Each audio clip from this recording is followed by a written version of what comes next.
मैदान जंग की बात करने के लिए आज मैं मौजूद हूं आजमगढ़ में, जहां मुकाबला बहुत दिलचस्प है। वैसे तो अखिलेश यादव आजमगढ़ को अपना गढ़ कहते हैं, लेकिन 2022 के हुए उपचुनाव में बीजेपी ने सीट समाजवादी पार्टी से छीनी और दिनेश लाल निरहुआ, जो कि भोजपुरी सुपरस्टार हैं, उन्होंने यहां से जीत दर्ज की।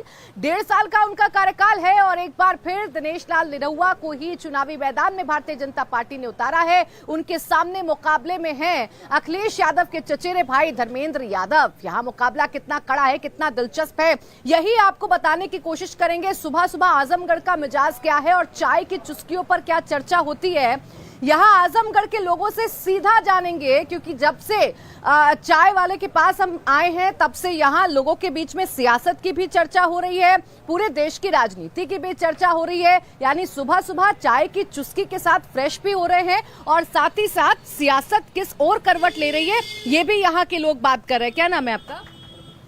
नाम तो भी बना नहीं पाए मैडम। अच्छा, आजमगढ़ के रहने वाले जी। इस बार का मुकाबला कैसा है ये दोनों यादवों के बीच में? लाजवाब मुकाबला है, बहुत लाजवाब मुकाबला है। और आप समझिए कि कोई कह नहीं पा रहा है, क्योंकि 2-2.5 साल के अपने कार्यकाल में निरहु जी ने बढ़िया काम किया है। और देखिए रोड चमचमा रहा है, ये सारे रोड शहर के अंदर के बन चुके हैं। और निरहु जी ने व्यक्तिगत इंटरेस्ट लेते हुए कुछ ऐसे रोड, जैसे बिलरियागंज से चाँदपट्टी का रोड था, काफ़ी ख़राब था बहुत दिनों से, उसको कराया है। तो निरहु जी ने 2-2.5 साल में काम किया है, क्षेत्र में रह के फिल्म भी बनाई और रोड भी बनाया, काम किया, जनता के बीच रहे हैं, तो जनता उनको हाथों हाथ ले रही है। दूसरी चीज़ की नीतियां जो है, हमारे आदरणीय मुख्यमंत्री जी और प्रधानमंत्री जी की नीतियों से भी लोग प्रभावित हैं। जनपद में एक यूनिवर्सिटी मिली है, तो ये सब भाजपा के लिए प्लस है। लेकिन जमीन समाजवादी रही है, आप लोग जान रहे हैं। थोड़ा सा मुकाबला इसीलिए बहुत कड़ा मुकाबला है, कोई भी जीत सकता है। ये कड़ा मुकाबला है क्योंकि ये गढ़ समाजवादी पार्टी का रहा है। क्या नाम है आपका? सोनू सिंह। सोनू जी, बताइए तो यहाँ पर काम वाम कुछ हुआ है कि नहीं? नहीं, काम तो इस सरकार में 1.5 साल में निरहु जी ने बहुत काम किया है। विश्वविद्यालय, नई रेलवे लाइन का पुनर्गठन, निर्माण, Gorakhpur Banaras railway line, road आप शहर का आप देख ही रही हैं, 1 नंबर। तो काम तो उन्होंने 1.5 साल में यहाँ रह के भी अपना समय भी दिया है, जैसे एक सांसद को रहना चाहिए। एक सांसद हवा ही होता है, एक सांसद होता है कि जमीन पे रह के काम करे। तो निरहु जी ने काफ़ी मेहनत किया है। देखिए, यहाँ निरहुआ वर्सेस धर्मेंद्र यादव की फाइट है। लोग कम से कम दोनों उम्मीदवारों के बारे में चर्चा तो कर रहे हैं, बता तो रहे हैं अपना अपना मत। ऐसी दिलचस्प सीट जो कि अवध की सीट है, अमेठी और रायबरेली की सीट, इन सीटों पर अभी मामला थोड़ा फंसा हुआ है। इसीलिए फंसा हुआ है क्योंकि अमेठी में तो स्मृति ईरानी नामांकन भी दाखिल कर चुकी हैं, लेकिन अमेठी रायबरेली जो कि कांग्रेस का गढ़ है, वहां से कौन होगा कांग्रेस का उम्मीदवार, ये अभी तक कांग्रेस तय नहीं कर पा रही है। आपको बता दें कि 3 मई को नामांकन दाखिल करने की आखिरी तारीख है, यानी कि महज 24 घंटे का वक्त कांग्रेस के पास रहता है अपने उम्मीदवारों के नाम का ऐलान करने के लिए। लेकिन अभी तक कांग्रेस ये तय नहीं कर पाई है कि गांधी परिवार का कोई सदस्य अमेठी से या रायबरेली से मैदान में उतरेगा या नहीं उतरेगा। हालांकि कांग्रेस के नेताओं से जब आप बात करेंगे तो वो ये दावा जरूर करते हैं कि 24 घंटे में ऐलान हो जाएगा। और इसके लिए सोनिया गांधी ने अपने सबसे खास केएल शर्मा को रायबरेली और अमेठी भेज दिया है। वहीं गौरीगंज में पार्टी के दफ्तर पर रंग रोगन भी हो चुका है। वहां पर जो गाड़ियां थी जिन्हें हटा दिया गया, जिससे राहुल गांधी सफर किया करते थे, वो गाड़ियां वहां कतार से खड़ी कर दी गई हैं। गेस्ट हाउस की जो साफ सफाई है वो कर दी गई है। इसलिए लोगों में इस बात की चर्चा थी कि शायद गांधी परिवार का कोई सदस्य अमेठी आएगा और अमेठी से चुनाव लड़ेगा। शायद राहुल गांधी अमेठी को नहीं छोड़ेंगे, लेकिन सूत्र ये बता रहे हैं कि राहुल गांधी अमेठी से चुनाव नहीं लड़ना चाहते हैं और इसके पीछे की वजह है उनका वायनाड से चुनाव लड़ना। क्योंकि राहुल गांधी ये नहीं चाहते हैं कि अमेठी और रायबरेली से वो दोनों सीटों पर चुनाव लड़ें, क्योंकि अगर दोनों सीटों पर उनकी जीत हो जाती है तो किसी एक भी सीट को छोड़ना राहुल गांधी के लिए थोड़ा मुश्किल हो जाएगा। हालांकि सूत्रों के हवाले से खबर यह है, राहुल गांधी बेशक न चाहे, लेकिन सोनिया गांधी ये जरूर चाहती हैं कि राहुल गांधी और प्रियंका गांधी उत्तर प्रदेश से चुनाव लड़े। यानी कि जो गांधी परिवार है वो उत्तर प्रदेश को अलविदा ना कहे।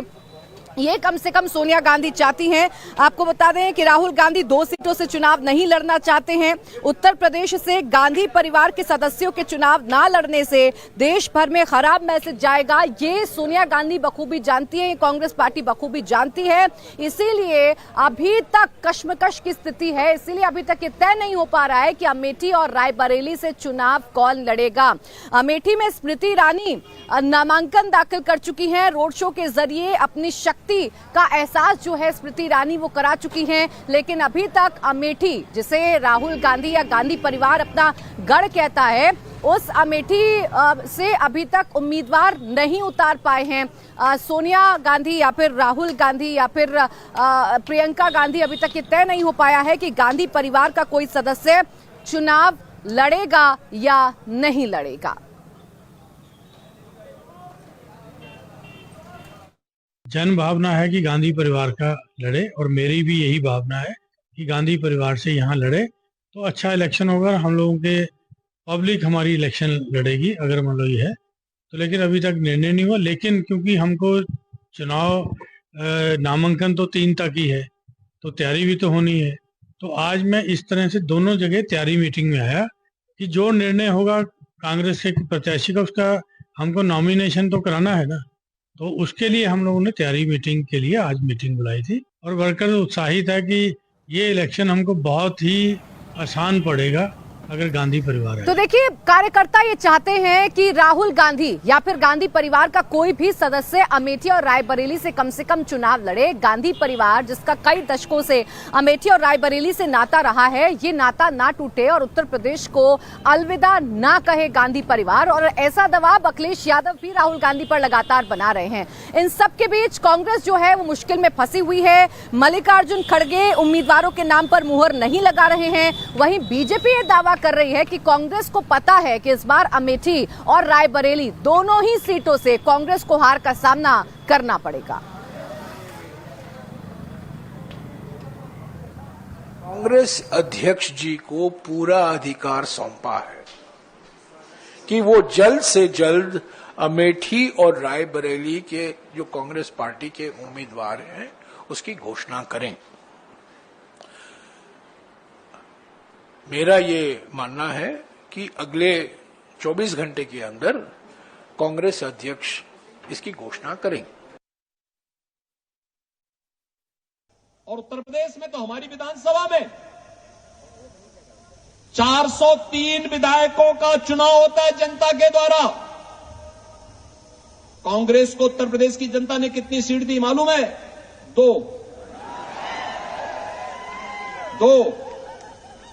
यानी राम नाम सत्य है के लिए भी 4 लोग चाहिए होते हैं ना। वहां 2 ही सीट है, यानी अगली बार छुट्टी। अभी आप देख रहे होंगे कांग्रेस के लोग हिम्मत ही नहीं कर पा रहे हैं यूपी में चुनाव लड़ने का। सब भागे फिर रहे हैं। कांग्रेस से लोग यूपी में चुनाव लड़ने की हिम्मत नहीं कर पा रहे हैं। ये मुख्यमंत्री योगी आदित्यनाथ बखूबी कहते हुए नजर आ रहे हैं। देखिए, आजमगढ़ में तो मुकाबला बेशक दिलचस्प है, लेकिन गांधी परिवार क्या चुनाव लड़ेगा या नहीं लड़ेगा, इस पर अभी भी संशय बरकरार है और सियासत में इसकी चर्चा बखूबी हो रही है। क्या नाम है भैया आपका? विजयानंद।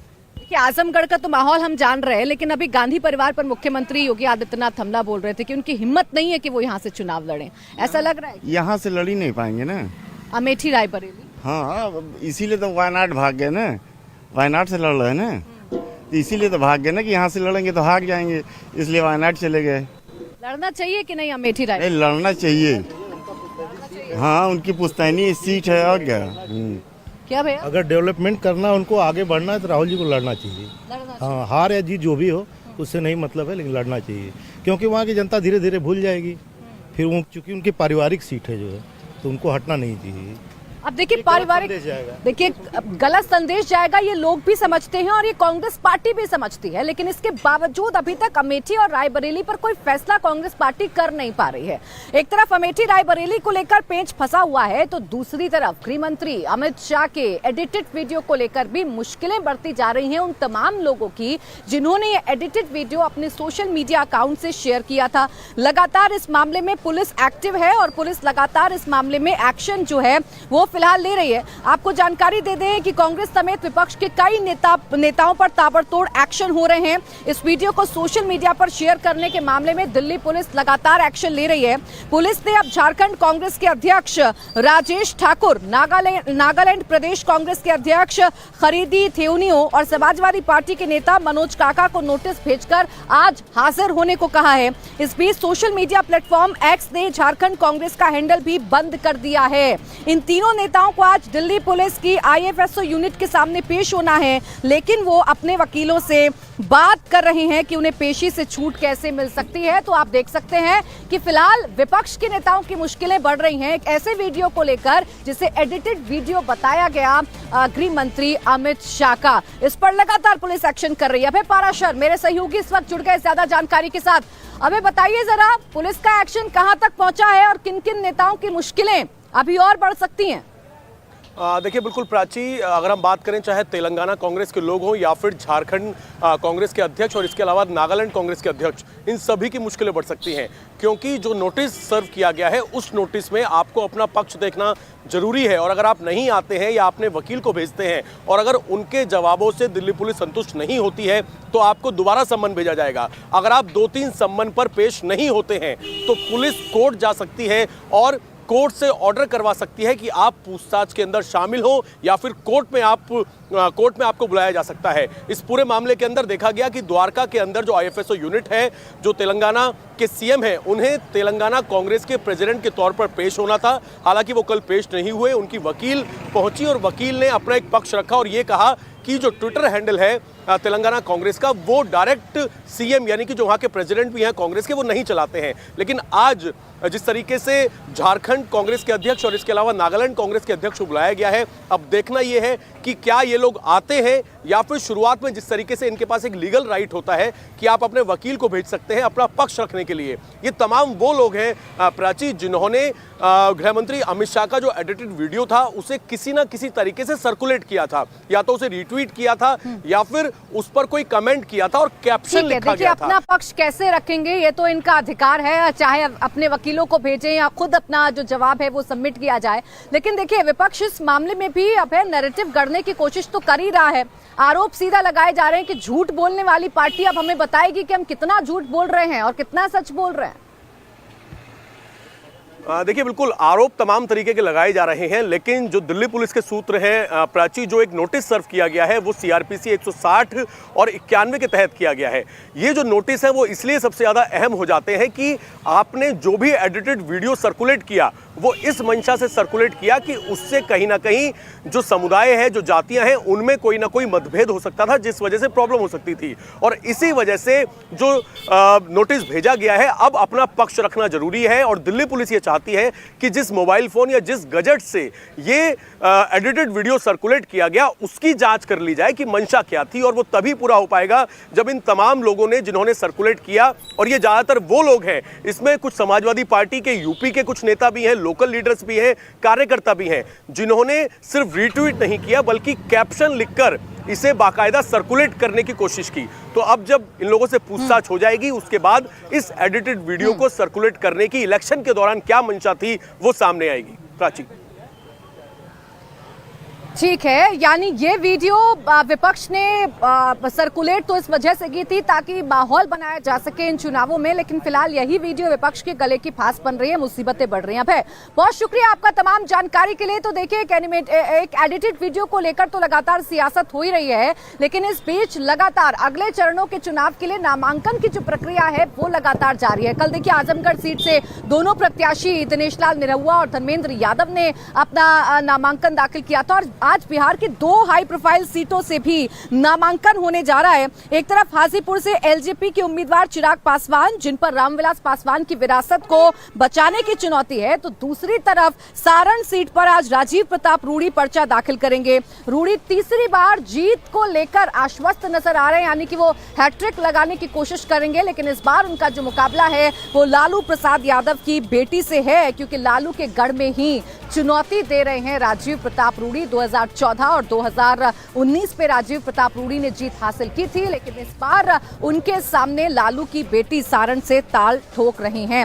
मेरे साथ मेरे सहयोगी नीतीश चंद्रा भी बने हुए हैं इस खबर पर ज्यादा जानकारी के लिए। देखिए, 2 हाई प्रोफाइल सीट है नीतीश, और इन दोनों ही सीटों पर बीजेपी की एनडीए की कोशिश ये होगी कि आज नामांकन के जरिए अपने प्रत्याशियों के शक्ति प्रदर्शन किया जाए, अपनी ताकत का एहसास कराया जाए। क्या तैयारी है?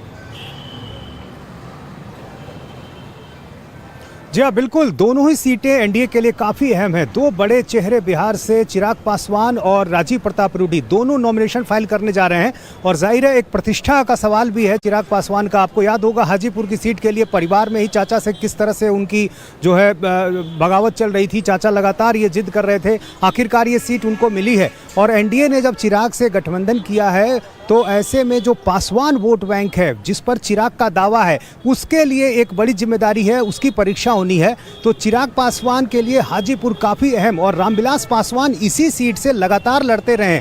गिनीज बुक में उनका नाम भी दर्ज हुआ सबसे अधिक वोटों से जीतने की वजह से। तो चिराग के लिए उस जीत को बनाए रखना एक बड़ी चुनौती होगी। और दूसरी तरफ राजीव प्रताप रूडी का मुकाबला लालू यादव की बेटी से है। हालांकि राजीव प्रताप रूडी का कहना है कि वो तो राबड़ी देवी को हरा चुके हैं, लालू यादव के समधी को हरा चुके हैं। ऐसे में यदि लालू परिवार का एक और चेहरा यदि फिर सामने है तो ऐसी कोई परेशानी नहीं होगी। लेकिन निश्चित रूप से जिस तरह से रोहिणी लगातार वहां प्रचार कर रही है, लालू यादव का पूरा परिवार वहां पर जमा हुआ है, लगातार वहां सभाएं हो रही हैं। तो ऐसे में इस बार सारण की जो लड़ाई है वो भी दिलचस्प मानी जा रही है। वहां पर जो वोट बैंक है, जो जातीय समीकरण है, वो भी बिल्कुल नेक टू नेक है। यादव और राजपूत वोट बैंक के बीच वहां मुकाबला माना जाता है।